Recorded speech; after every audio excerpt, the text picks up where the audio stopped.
Hey girls and guys and girls. Okay, so I'm doing the abuse word today. Okay, it's the touchy subject that I feel I've been given enough confirmation that it needs to be spoken about. Okay, I'm just gonna give a disclaimer because I don't know how much time I have on this video. I am not suggesting that you go out there and tell your person that, you know, I've told you to let them go, and you've come to your senses and have me all in the mix of your things, okay? Because I don't do that here, right? I'm not in anybody's business. I don't know you, you don't know me, okay? And if you are here and you know me, then you know the type of person I am. It's just a bit of advice, and your choices ultimately are your choices, okay? We're all living a separate life. I make mines and you're going to make yours. I've made stupid mistakes, so have you, right? We're human out here. I'm merely a vessel that's being used by God, right? To come and speak to his children and those that need his help, okay? And his guidance, right? I am just a person like you, all right? I have made my bad choices, okay? In my life too. And I'm not saying I'm here being some kind of angel to you or anything like that. So please don't take it out of context. Don't make nobody come for me, because I ain't got time for that, right? I'm trying to live a good, decent, nice, free, happy life around here, okay? Whether I'm doing it on my own or with others, it don't matter. I'm trying to live, okay? As you should be. So now that disclaimer is out there, we can get into this, okay? Because, like, I believe everybody's life is important. Even the person who's doing the abusing's life is still important. They've been through some stuff, right, that they need help with, and they have emotions too, okay? And not a lot of people would look at people and say them kind of things. They would chastise them and chant them down and all those kinds of things, right? And I genuinely believe that there's good in everybody, but that's just me, right? So let's get into the word, right? Because this has come from a dream, well, 3 dreams now, where in one of them I remember witnessing, like, so I was outside of the dream of the person, and then I was the person in the dream, right? Because sometimes he'll do things like that. And this woman was being spoken down to, told what to do, laughed at, and then she was strangled, and then she was crying, asking him to stop. And then after, she was looking in the mirror when he had gone, and tears were streaming down her face, and she was putting her hair up into a puff, into a bubble, and then she was trying to act like everything was okay. Then in the other dream, which came from the other word that I did, but I didn't speak about the dream, I was talking to somebody about the whole situation with Rihanna and Chris, and I said he was basically using self-defense because she had put her hands on him or was speaking down to him, etc., right? And someone whose name means God is merciful walked past laughing, right?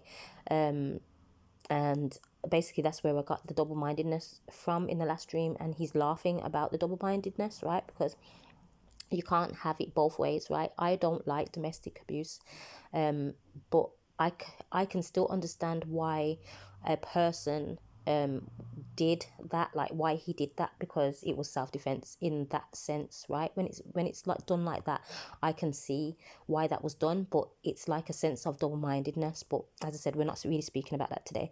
So yeah, let's get into the word and what he has said to me, the revelation that he has given me, okay? So it says, people who love people don't chastise, tease, or slander the person or people that they love, even if what the person is doing may seem ignorant or even silly. An example I'm going to use here for treatment will be from 1 Samuel 25, when Abigail pleaded for her husband's and her own life because her stubborn, foolish, greedy husband wouldn't show kindness to those who protected them from harm. She knew he was the way that he was, so she had to come up with a solution to not only appease David, but spare her husband's life. In the end, her husband died, but she loved her husband enough to understand his ways and still try to help and see with him till the end. We all have our ways that are less than pleasing to our person that chooses to do life forever with us, as do they, and it's choosing to love nurture, and provide help and assistance to each other regardless of our flaws and hang-ups. God truly has spoken when he had me go to Songs of Solomon and express how a man should view his spouse/wife and how a woman should view her husband, because domestic violence can be both ways. When you see that person, even the spots look good to you, you just want to touch them. They're having a bad hair day. Oh, you look so cute. Just sat down doing nothing special. I'm so glad and privileged to sit in your presence. Songs of Solomon is what I'm going to read to you. Okay, I'm hoping it's not going to be too long, right? Or if I can even actually fit it in. But it's like I am being nudged to read it, and I'm hearing 2, right? So I'm going to read Songs of Solomon 2, if I can find it. Where are you? Exodus, Numbers, Deuteronomy. It's most definitely here in the Bible. You see, I should find these before I actually come on here, because it just saves a lot of time, really, you know? Yes. I know someone knows the struggle. Or I'm gonna have to get tech savvy and go and look it up. Hold on. I'm hoping I have enough time. Oh my gosh, I should have done this before. Sorry guys. Bear with me. Bear with myself, like, girl. Right.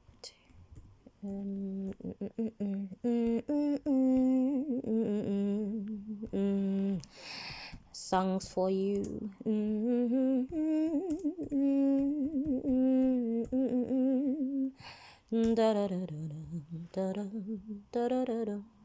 Suppose it sounds better than that.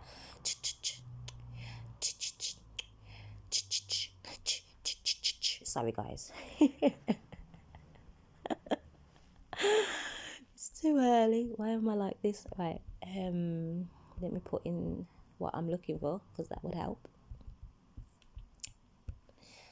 I'm gonna put Songs of Solomon 2, so that comes up with that. Bible Gateway. Hey boo. Let's go. What version is this? King James version, my favorite. Right, so in this one, he wants me to read this one. I am the rose of Sharon and the lily of the valleys. As the lily among thorns, so is my love among the daughters. As the apple tree among the trees of the wood, so is my beloved among the sons. I sat down under his shadow with great delight, and his fruit was sweet to my taste. He brought me to the banqueting house, and his banner over me was love. Stay me with flagons, comfort me with apples, for I am sick of love. His left hand is under my head, and his right hand doth embrace me. I charge you, O daughters of Jerusalem, by the roes and by the hinds of the field, that ye stir not up nor awake my love till he please. The voice of my beloved, behold, he cometh leaping upon the mountains, skipping upon the hills. My beloved is like a roe or a young hart. Behold, he standeth behind our wall. He looketh forth at the windows, showing himself through the lattice. My beloved spake and said unto me, Rise up, my love, my fair one, and come away. For lo, the winter is past, the rain is over and gone. The flowers appear on the earth, the time of singing and birds is come, and the voice of the turtle is heard in our land. The fig tree putteth forth her green figs, and the vines with the tender grape give a good smell. Arise, my love, my fair one, and come away. O my dove, that art in the clefts of the rock, in the secret places of the stairs, let me see thy countenance, let me hear thy voice, for sweet is thy voice, and thy countenance is comely. Take us the foxes, the little foxes that spoil the vines, for our vines have tender grapes. My beloved is mine, and I am his. He feedeth among the lilies. Until the day break and the shadow flee away, turn, my beloved, and be thou like a roe or a young hart upon the mountains of Bether. Okay, so in this, she's just speaking about how she is a lily, right? She's the lily. When you think of a flower, okay, among the daughters, right? So she's this lily that is seen by him precious and beautiful, right? And she speaks of him, and how bountiful he is, and she calls him as like a roe, and or a young hart, and I believe a hart is a like a deer, I think. Go look it up for yourself and see. And he comes for her, and they're sat, and she's sat with him, and they banquet together. Like, she's speaking of the time that they spent together, right? She's just reminiscing about the time that they've spent with each other. This is how it's to be with each other. When you are with your person, you want to be in their presence, you want to know more about them, you want to have physical touch with them, you want to do things with them, you know, those kinds of things, right? So coming away from that now, because the word is a lot. Like, these, I've written it down, it's kind of long, and I'm hoping that I can get it all through, right? So just bear with me. Go and read Songs of Solomon for yourself, okay? This is Bible study, go do that, right? So let's get back to this. I'm not saying that relationships should always be cotton candy and rainbows, but it should at least feel this sweet. I hope that makes sense.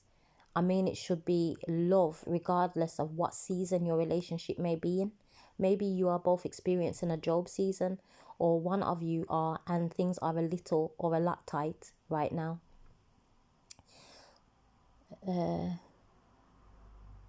But you are surviving on what little you have, and you know things will be all right soon. You just have to get through this and say you are the one who is currently working or has some form of income coming in, but the other person is in the struggle right now. Does that mean they are less than you? Are you looking down on this person? Are you chastising them and making them feel less than worthy in their situation that is actually both of your situation? But because you are a little better off, you feel better than them.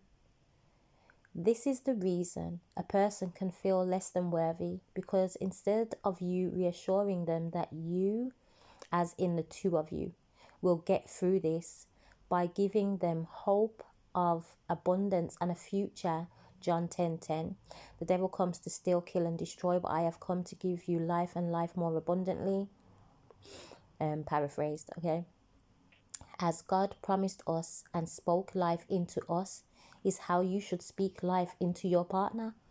Now, I'm not really a love language specialist or anything like that, all right? And it's kind of new age to me, but it makes sense at the same time.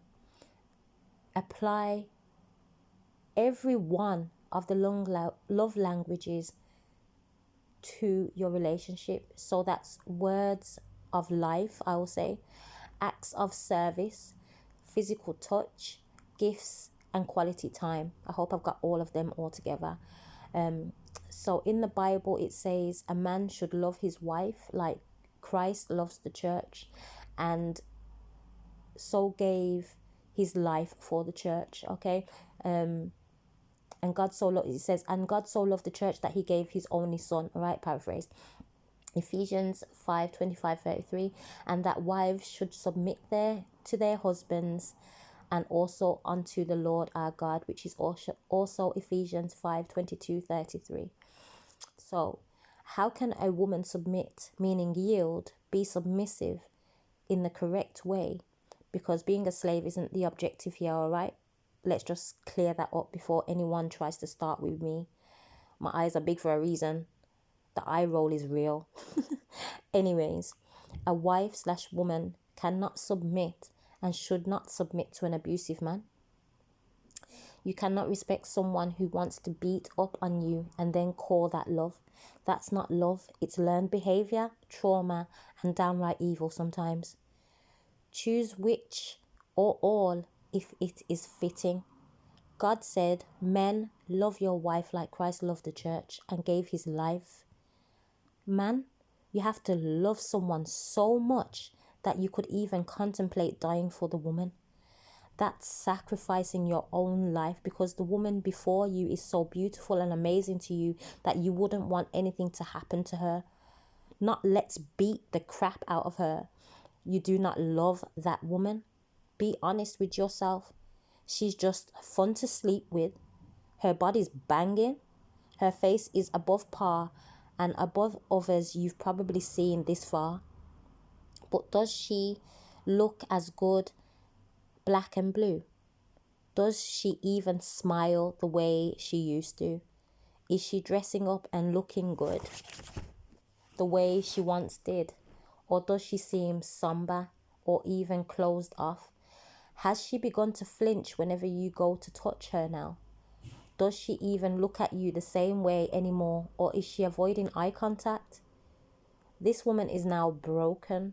Her heart is in tatters because she genuinely believed you were the one.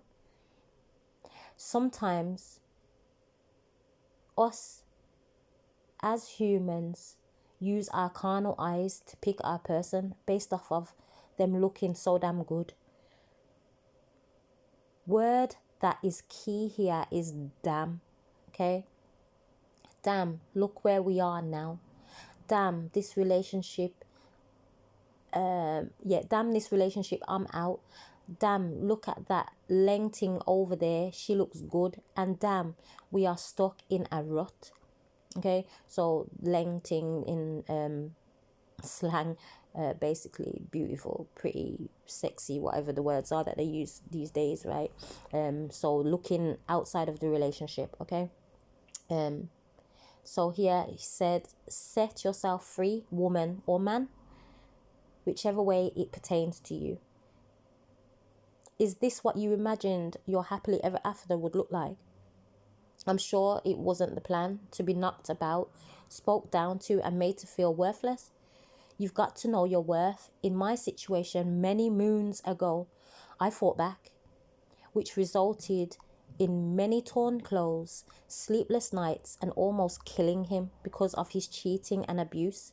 If it wasn't for my dad coming and stopping me because he saw me pick it up, I won't mention what it was because it wasn't really a bad weapon, but it was a weapon. Could be used as a weapon. It's actually a DIY tool, but I'll leave it there. Things could have ended differently, and my life would have been spent away from my newborn baby. So thank you, Jesus, for that man I called Dad. May he rest in peace. You see, you can be driven to the point of insanity. It's like a switch goes off and boom, beast mode. No one should ever feel like that. No one. I don't care what you've done. I don't even care if you are the one who is in the wrong here. There is always the solution to walk away. Walk away before it gets serious, before you get angry, or before they put their hands on you again. I never walked away. I stayed believing he would change, all whilst he was blaming me for cheating and was out there being a huge you-know-what. I was kicked, punched, dragged, and this isn't normal. All right, this is abuse. Those words that are being used to undermine you and how you look, talk, walk, whatever it may be, that's not normal. Get out of it and get out of it now. I'm no one's savior, so please take your situation to God before everything. And I know this could sound contradictory or whatever, but that person could very well be your person. Weird, isn't it? I know. But because of the timing, that person is not your person right now. Maybe you got together prematurely, but they just seemed so right for you. Something just clicked. Everything just seemed to add up until things went downhill. Sometimes we move too quickly because of what we want instead of clarifying with the Lord, is this my person? Should I be doing this? And what is next, etc.? Because that's what God is there for. He isn't the author of confusion. 1 Corinthians 4:33. He is the Prince of Peace. So if you have no peace, there ain't no God in it. Because with his peace, the roof could be coming off and you would be calm in the knowing that everything is going to be all right. So when you are experiencing a storm in your relationship, peace should be your currency in your heart and in your surroundings and your partners, or if one is peaceful and calm, you should be their peace. Okay, if one isn't peaceful and calm, you should be their peace, which is Philippians 4:6. And the peace that surpasses all understanding will guard your heart and mind in Christ Jesus.